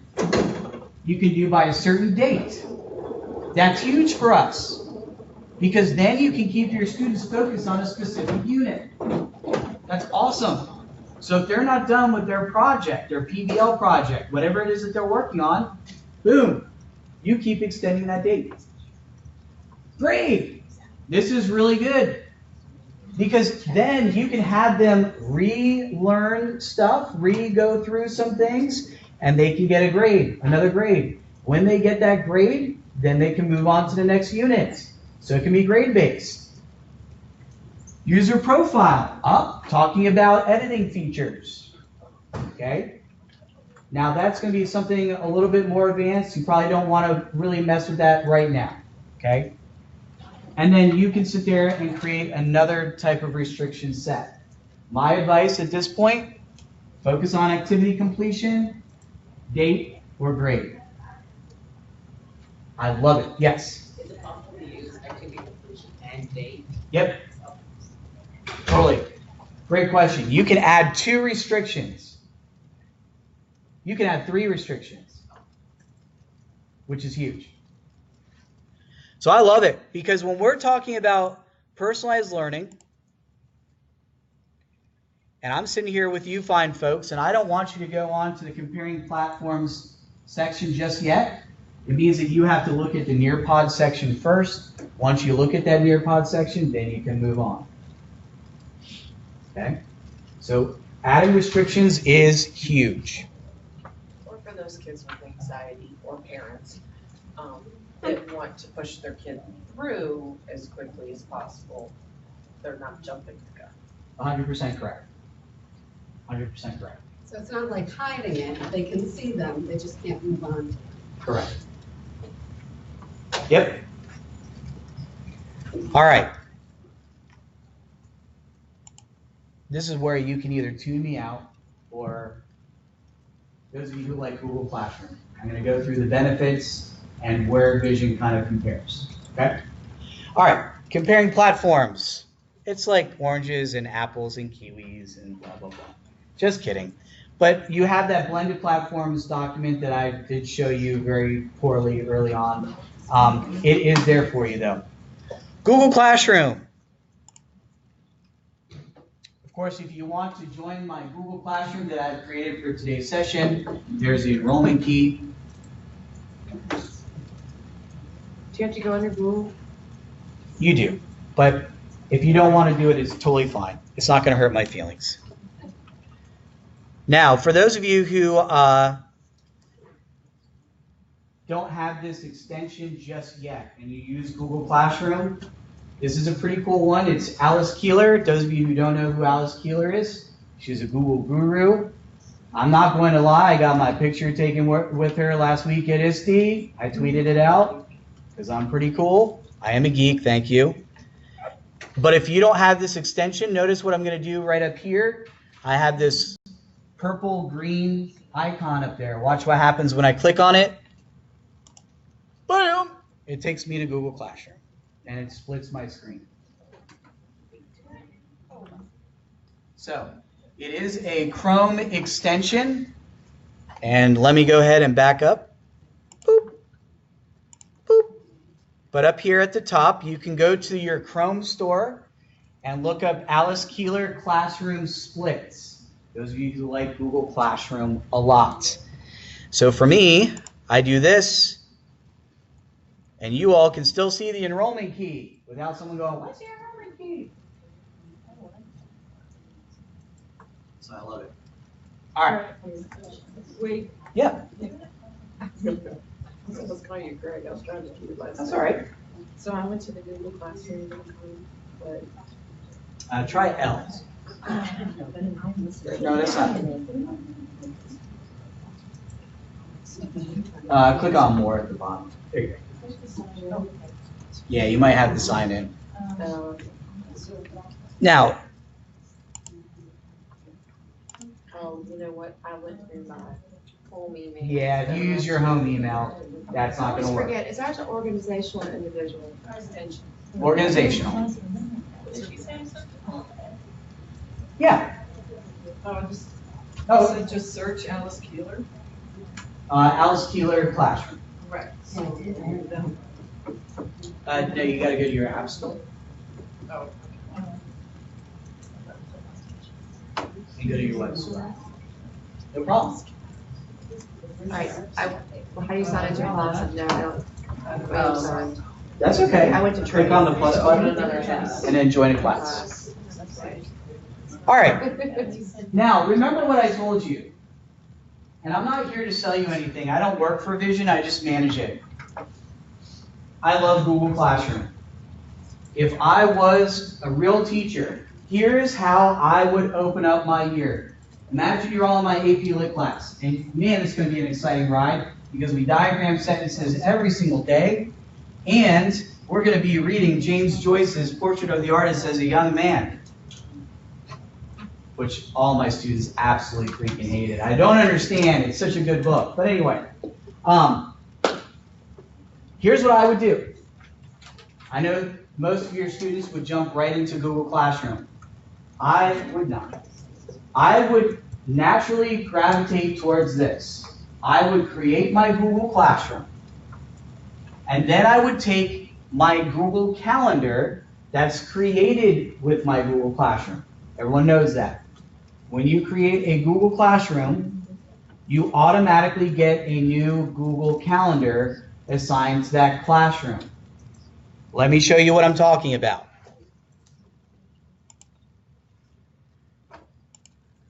Sorry, my screen's so small. But under my Google Calendar, and I'm collecting them like they're going out of style, you can see that I have designing courses in Vision July 2018. I have a Google Calendar for that. Every time you create a Google Classroom, a Google Calendar is added to your Google Calendar. Kind of annoying, but kind of cool. Now, because I don't like duplicating my work, and I'm also not going to have my students work in Google Classroom right away. There are benefits to it, but I wouldn't have them do it. Here's what I would do. I would take that Google Calendar, and I would use this as our class calendar. Let me show you how. And we're getting to the advanced stuff, by the way. How did you split your screen again? So I went to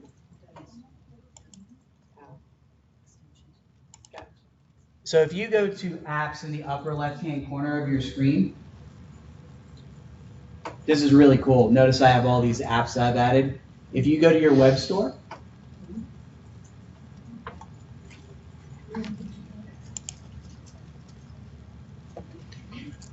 and type in Alice Keeler,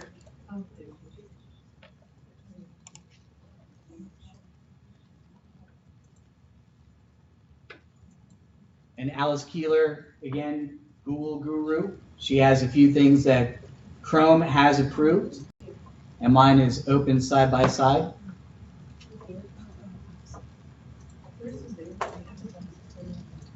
So,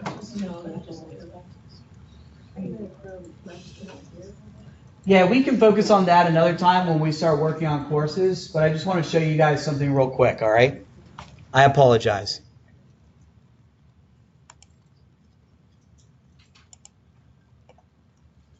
Ruh-roh. There it is.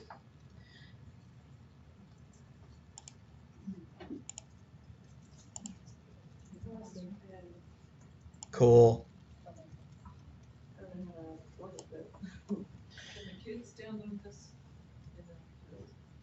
Yeah, they can go to their web store. Yep. All right. Now, here's what's really fantastic. I would be using Google Classroom. I would be using Phoenix, and I would be using Vision inside my classes. Why? because they're all free, they're all available. Now, how do we curb the parents from going absolutely crazy? I've got some ideas, okay?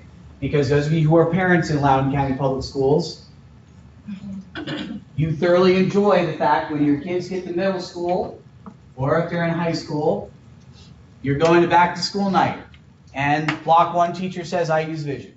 And you're like, I know Vision. Block 2 teacher says, I use Phoenix. And you're like, okay, well, I got teacher view or parent view on there, so I'm good. Block 3 teacher says, I use Google Classroom. 1, 2, okay, all right. Block 4 teacher, Google Classroom. Block 5 teacher, Google Classroom. Block 6, study hall, thank goodness. Block 7, Vision. And that's what our parents are doing. Okay? Especially if they're not part of the school system. Okay? So what I'm thinking is this. I use Google Classroom for certain collaborative experiences. Okay? Because it's good. Plus, I love HyperDocs. And if you've not gone into HyperDocs, we can have a separate conversation. HyperDocs are fantastic. I can give you a resource for HyperDocs as well, where you can download your own HyperDocs without having to create them from scratch. I am privy to the HyperDocs that are Google Slides and not Google Docs. I don't think Google Docs serve as good of a purpose with HyperDocs as slides. That's just me. But check it out. Back in my Vision course, I have taken my Google Calendar and I've embedded my Google Calendar into my Vision course. Before your head explodes, let me just say, this makes things a lot easier for me.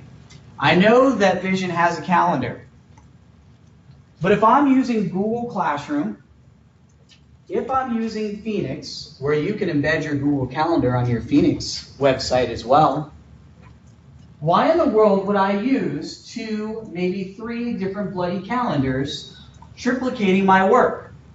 It doesn't make sense, folks. Our students need to be exposed to as many tools as possible. And remember, it's the best tool for the job. It's not Google versus Microsoft. Come on, people. That just doesn't hold weight anymore. It just doesn't. It's the best tool for the job. And sometimes, you know what? Technology isn't the tool. Sometimes it's a roll of duct tape. I love Mr. Dolman, but my favorite story about Mr. Dolman was he wanted a sign-in, sign-out system from the cafeteria to the library. And he said, make it happen with a Google something. And I said, great, John. We'll put a computer inside the cafeteria. And we'll have the computers inside the library, and we'll set up a generic account, which is a big no-no, and blah, blah, blah, no. And we'll do that. Oh, but you know what? There are sports teams practicing in the cafeteria after school. Oh, and by the way, the computer got unattached and rolled down the hallway, and we couldn't find the computer for a couple days, blah, blah, blah. All right, we'll use a laptop. No, we won't use a laptop because that will go missing as well. I said, John, I've got a great idea for the sign-in, sign-out system.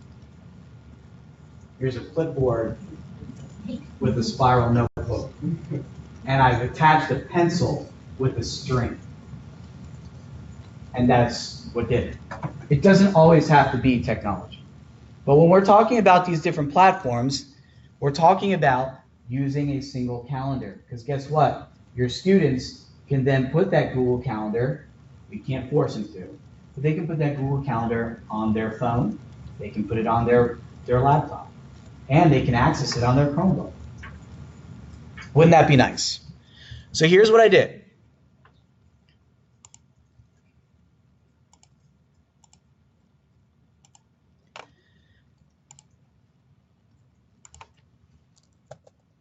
Now Google makes it very nice for us. I'm going to go to my calendar. I'm going to go to my one of 80 bajillion calendars. And right here, I have 3 vertical dots.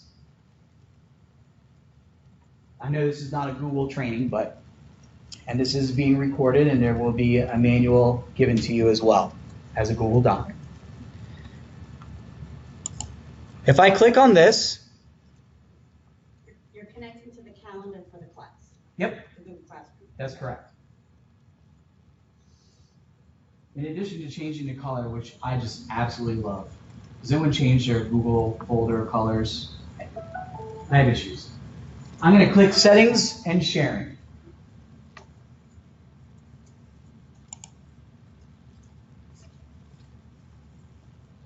Isn't this lovely?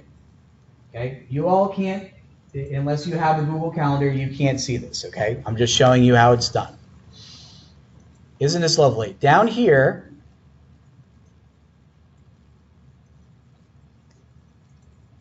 you have the embed code for your calendar. Google automatically gives that to you, which is fantastic. Okay? Again, just going through this quickly. This isn't part of vision stuff. I'm just trying to show you how you can simplify your lives just as coach. Okay? I'm grabbing this. I'm going to copy my embed code. Is that the public URL or is this the embed? It's just the embed code because you want an iframe.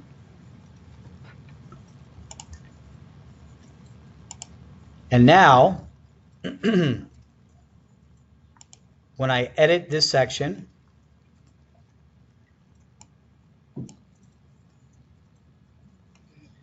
my Google Calendar shows up. Okay? How did I do that though? You can't just be patient. This is not part of the, this is just a tangent. So I just need you, I know you're kind of lost back there. This is just a small tangent. So what I did was this. Right here we have a button that says Show Hide Advanced Buttons. When I click on that, I get a second row of icons. Okay, so if you're in any of your courses, you can just click on Edit. Are you adding a resource? Nope. So let me go back real quick.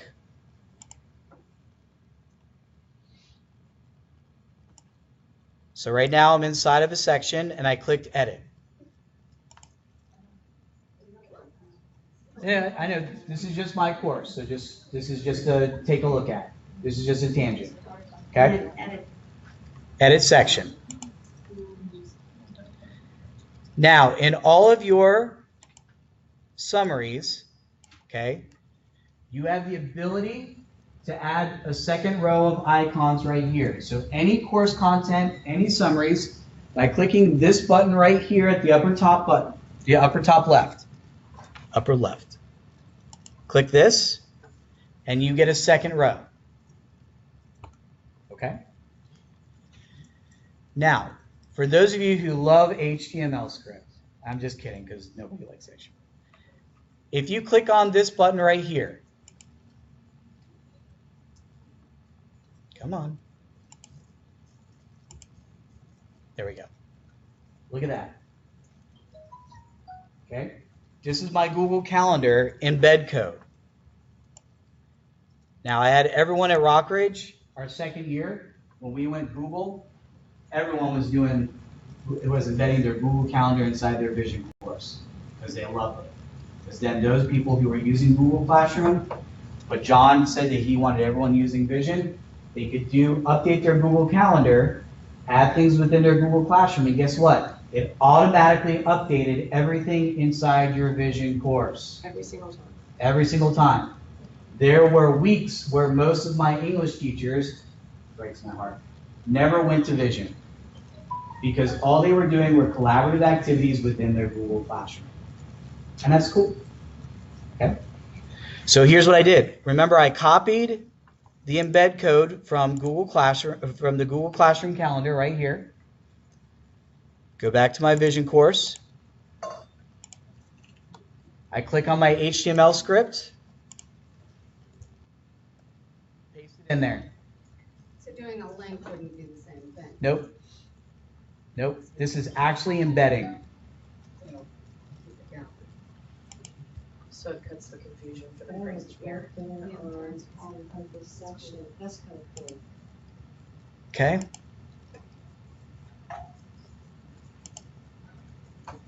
Now, I'm going to go ahead and cancel. But there you go. Okay? Now, that's kind of separate. That was just a tangent. How do you get rid of it now to paste it? How do you get rid of what? This calendar essentially. Just double click and delete. So if you're in Google Classroom and you made 3 different classrooms for your 3 different blocks of your one class, you're gonna have a separate calendar for each class. So So you can't update one Google Classroom calendar, like you have to separate for each one. Well, when you add events on a Google Calendar, Yeah. you can obviously add it to more than one calendar. Gotcha, okay. But, yeah, I mean, it gets complicated with the blocks. It really does. Management is very difficult. Trying to make it easier by showing you about the Google Calendar, because there are instances where I would use Google Classroom. For instance, the copier is broken. That never happens in schools. And I have to make sure that everyone has a copy of the Google Doc so that they can complete some of the exercises I have them do. They have to have the template for the essay that I assign. They have to have the template of the report that I need them to do. So I assign that submission out to everyone. But remember, y'all, I love Google Classroom, but it has limiting features. You can only share links, you can share files, you can give them assignments, but that's about it. You can grade work, great. I don't know if I'm allowed to talk about some of the integration that's going to be happening with SIS later on, Jill, but Google Classroom and Phoenix are going to be talking with each other with grades. That's huge. Are you kidding? That's awesome. And this is why all 3 platforms can be utilized. They can. So if you have something in Vision, that it won't go to the, Not yet.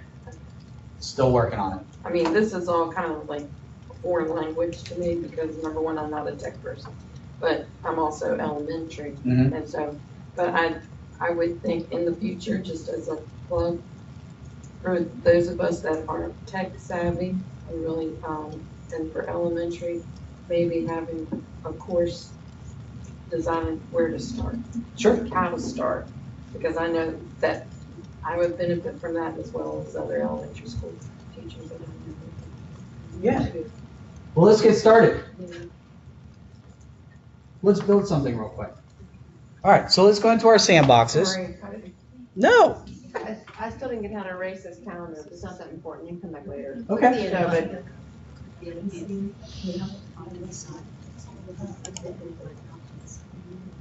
I'm already in it. I'm writing the screen. I can sign up for a different day if you want, like, because I know you've got a lot of other days. I don't want. Or we can do one-on-one. Okay. That would I'm be- here 12 months. Yeah. Yeah, thanks, Pat. Actually, one, or a couple of us, if I get another couple friends from my school, maybe we could do it. I think that's great too. Okay. I All right. don't want to waste their time. Okay, so check this out. Let's add something. Let's go into our sandboxes. If you don't have a sandbox, just play with the course that you're currently an instructor in. Can you explain sandboxes? I'm sorry, but. It's just basically a sandbox is a practice. We have a sandbox for Vision as it is. Probably shouldn't show you this. It's okay. So basically it's a practice. So before we do anything on our actual live site, I practice inside our sandbox environment. So it doesn't affect anything on our production site. So when I say sandbox, a sandbox is just a place for you to play in and test things. So do we duplicate one of your courses and explain it? So actually, you brought this up. I'm sorry, what's your name again? Corey. Corey. So Corey brought up a very good question while we were at break. Corey said, say you want to set up a sandbox before you make, say you have a current course already online. You want to revise the heck out of that course because it's outdated. Can I copy that course, revise everything in that copy, and then guess what? We can re-import it back into the original course. Okay? So let me say that one more time. You have this really great course that you're using. Jill's done this before, actually, so I'm going to put her on the spot. So when she was redoing the Phoenix SIS channel with Jane, they were working on, I copied a course, made a copy of that course. They fixed some things that they wanted within that course. And then guess what? Because we didn't want to lose all the users within that course, we just re-imported everything back into that other course. And it worked. How do we do that? You email me and I can set that up. I want to do it right now. Email me and I will set it up after my training. Although I have a 4-hour meeting after this.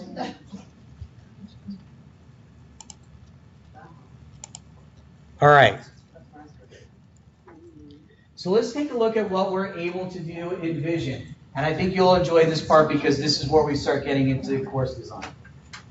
Let's review some of our things that we have available within Vision. So we're all in a sandbox, right? No, I haven't really.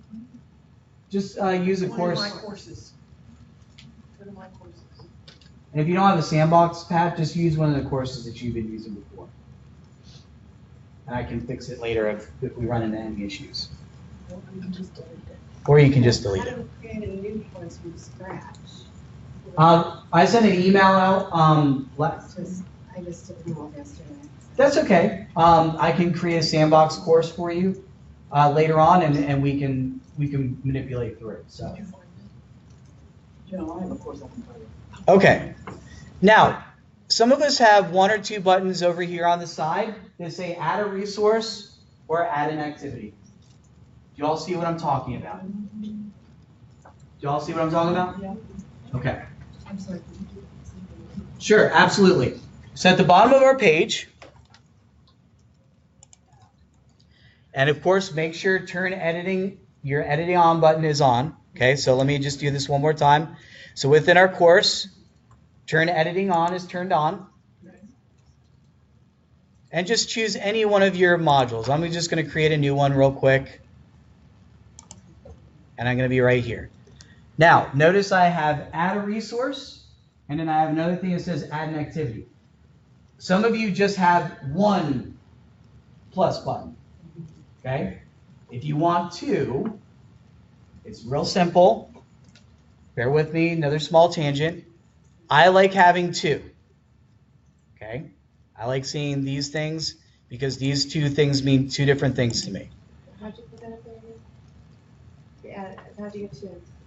So Oh, sorry. if you click on menu, scroll down to admin.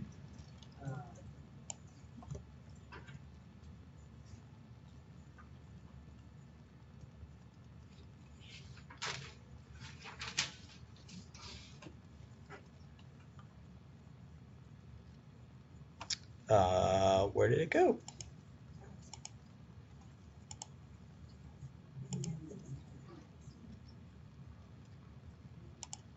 Well, that's not cool.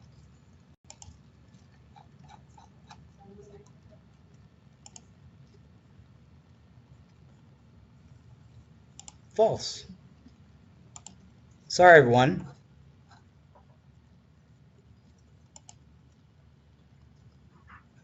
Nope. That's weird.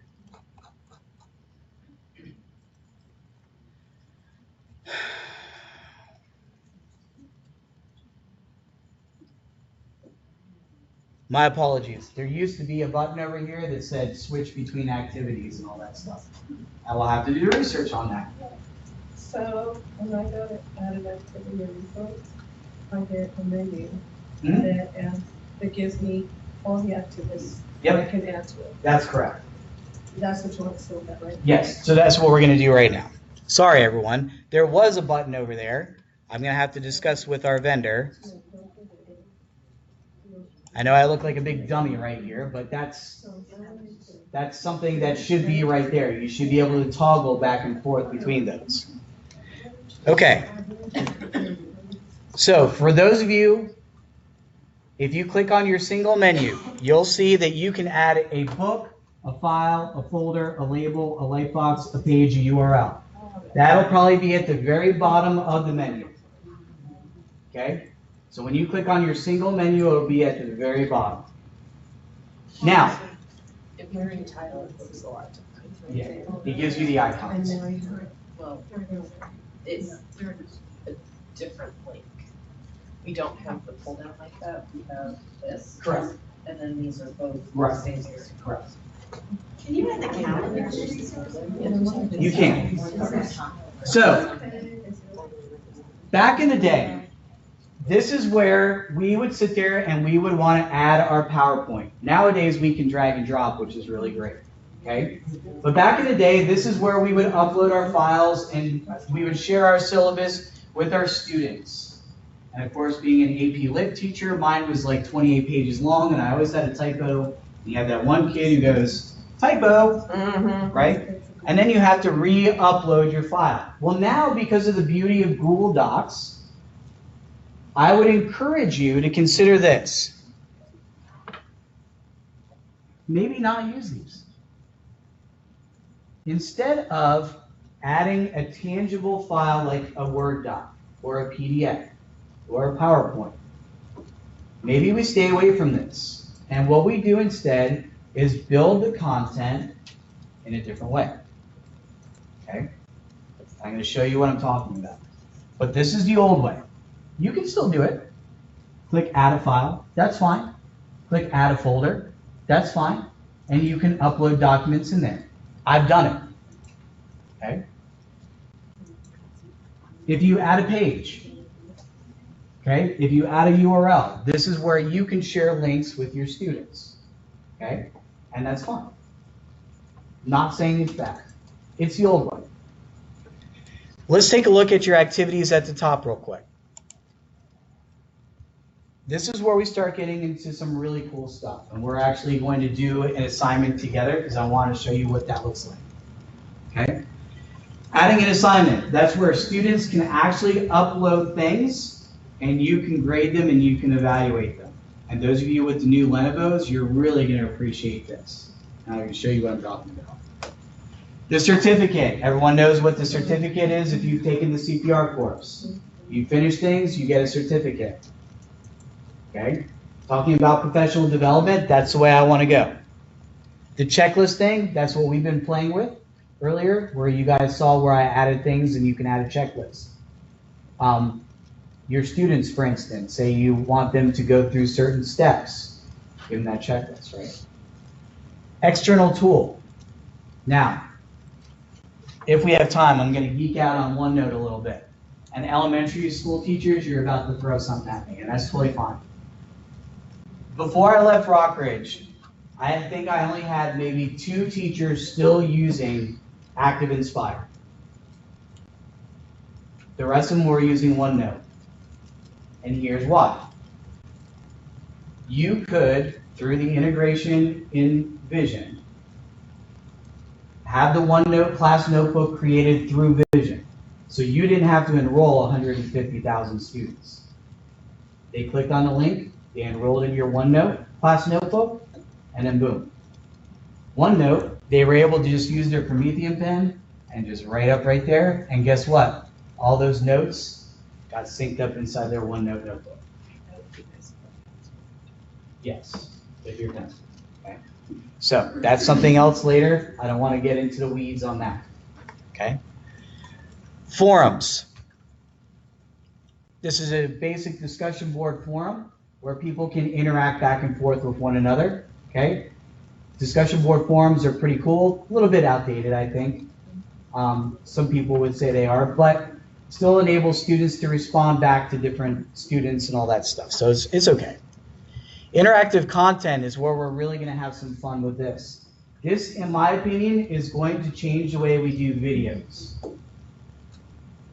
Let's take a look.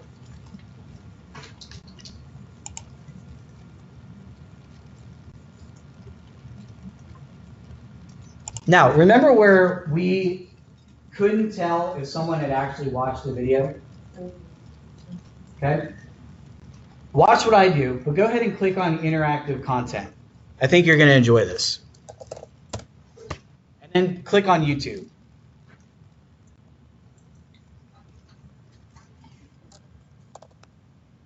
And interactive content and then doing YouTube, how do you pull YouTube up in there? So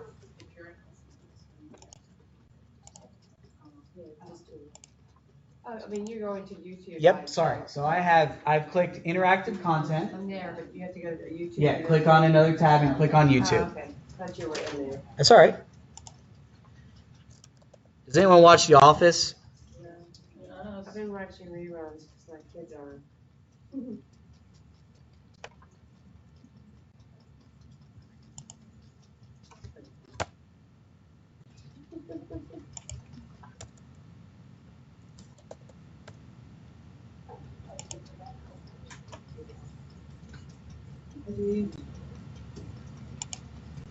All right. Now, what interactive content is going to allow us to do is this. Okay, so within our course, we've clicked on interactive